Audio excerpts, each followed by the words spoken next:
मैं एक तिलक की गारी गीत सुनाने जा रही हूँ। कैसा लगेगा कमेंट में आप सब ज़रूर बताना। ये गीत कैसा है आप ज़रूर बताना कमेंट में। तिलक चढ़ते समय भैया गुरु का नाम ले लेना। तिलक चढ़ते समय भैया गुरु का नाम ले लेना। बगल में बैठे हैं पापा उन्हीं का पैर छू लेना।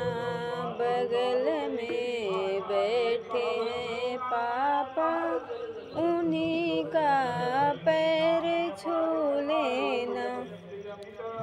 तिलक चढ़ते समय